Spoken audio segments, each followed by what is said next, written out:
Good morning. Good morning, Molly. All right, Mel, talk to me about the Jets going in a different direction other than quarterback in Atlanta, potentially moving up from Matt Ryan. This is juicy, Mel. Yeah. It is, and it's still all the Deshaun Watson talk out there, so things could be affected in that top 10 by any trades that do take place. But if I'm the Jets, I'm sticking with Sam Darnold. I'm not making that's what I call it, a sideways move to a Zach Wilson. I'm going to draft somebody, and by moving down, it can help Sam Darnold. He hasn't had any of that. He hasn't had a Kyle Pitts, a great tight end you can move around and give him a tremendous weapon, help out a young kid like Denzel Mims out of Baylor, second-round pick last year, who looked really good at times. So I think when you look at the supporting cast that Sam's had, it's been bad. And now it can be a lot better with Kyle Pitts. You have a lot of draft choices the Jets do to be able to fix the offensive line, get a wide receiver to help out Pitts as well, add a running back, get a pass rusher, get a corner. A lot of areas that Joe Douglas, GM, has to fix and get better. And a great starting point would be Kyle Pitts, like I say, to help out Sam Darnold.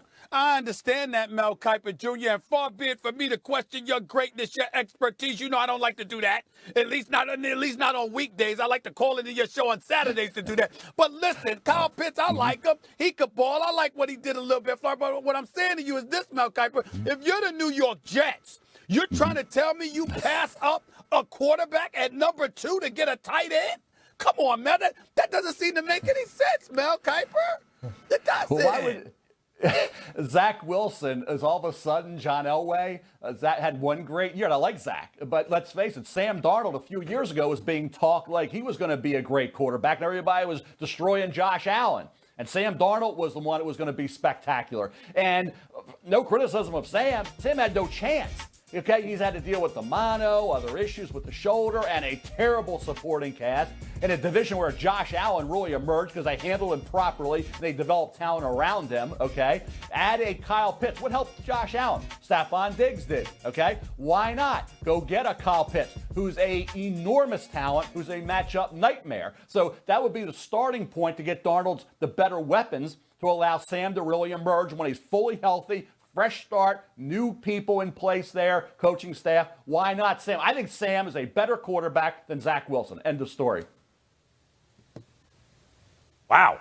I don't know. You get to reset the rookie wage. They don't come up in free agency. He hasn't really developed. You get more draft capital because you can trade him also. Whole lot of Mel.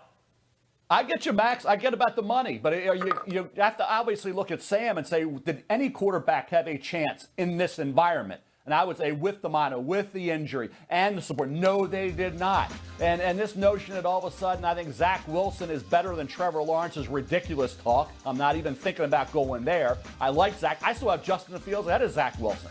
So to me, if I'm the Jets, I'm not giving up on Sam Darnold. I get the what's that? That's where I'm feeling. So like the Jets could potentially trade down, get Justin Fields, get more draft capital, and put a team around him right away on restarting the rookie wage. Put a team around him right away with 2 firsts and more that you get from from the Darnold trade and extra picks next year. Why wouldn't they do that if Justin Fields would slide?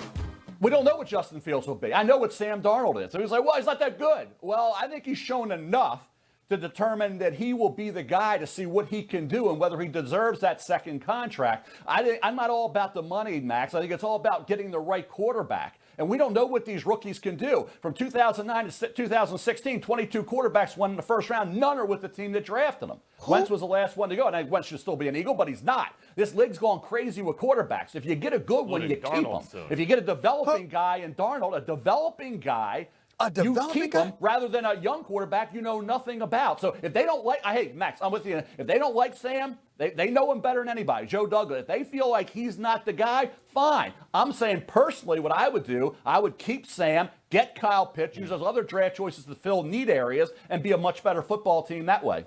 Who are you?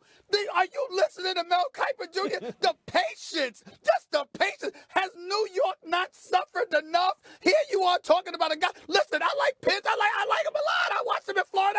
The brother can play. But you're talking, this is what you're saying, Mel Kiper. And this is, you have to understand, I am a huge fan of Mel Kiper Jr. I listen to him every chance I get. He's the godfather, the guru. Here we go. I get it. But I'm sitting there like this, yo.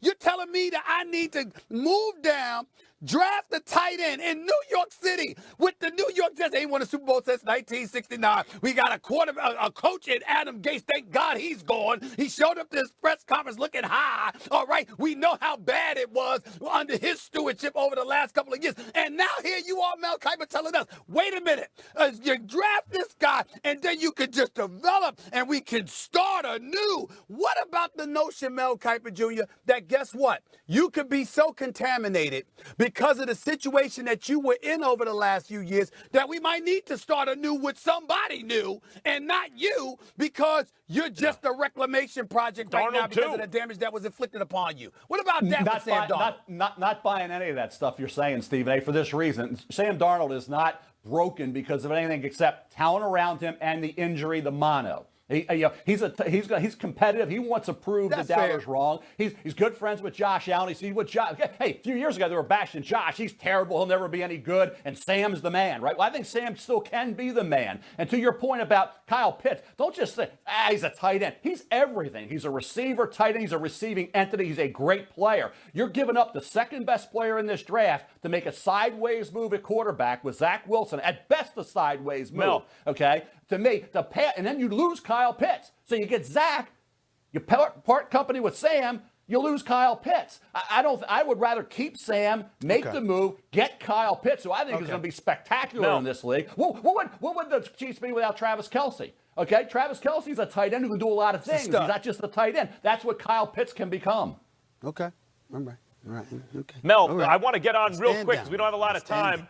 What was interesting to me was the Patriots trading up to 9 and grabbing Trey Lance. That's really interesting to me. You know, not playing against the best competition, but gets rid of the ball quick and doesn't turn the ball over. That is a Belichick kind of quarterback, and he's dynamic. Great talent, Max, and that's what you're rolling the dice on. One start this year that was not impressive throwing the ball. He was at 50% against Central Arkansas. He only has started 17 games in his career. He's only 20 years of age, arguably the youngest player in this draft. He beat a lot of teams at the 1AA level with his legs, okay? Arm is outstanding. I think the accuracy at times is a little off, but that can improve in the NFL. Level of competition, obviously a concern. I wish he would have played the full year. Didn't have that opportunity. He only played the one game. But I think Trey Lance is a guy you roll the dice on in terms of talent. And where he could have been with another year, he might have been the #1 pick in the 2022 draft. I know this much. I mean, all I got to think about is Carson Wentz in the year that he just had in North Dakota State. I'm not sure. Talk to me real quick about Mac Jones. I mean, I watched this dude win a national title. I mean, he's got some skills at the quarterback position. How come Bill Belichick wouldn't take somebody like him? Would he be gone already in your estimation? Had him at 8 to Carolina. Matt Rule had him at the Senior Bowl. I thought about having New England jump over Carolina and take him. Didn't make that move, but you're right. The Belichick-Saban connection is real. Mac Jones is what Brady was. Now, he's not going to be Brady, but he's that type of quarterback style-wise. So I think certainly what you say, Max and Stephen A., makes sense. Mac Jones to New England could be a strong possibility. But like I say, Carolina's going to get a quarterback, and Matt Rule had him in Mobile that week. Nick Saban told Nick Saban, I got to talk to Nick Saban. I'll talk to him, Molly. I got to talk to Nick Saban about what we going to do about Mac Jones.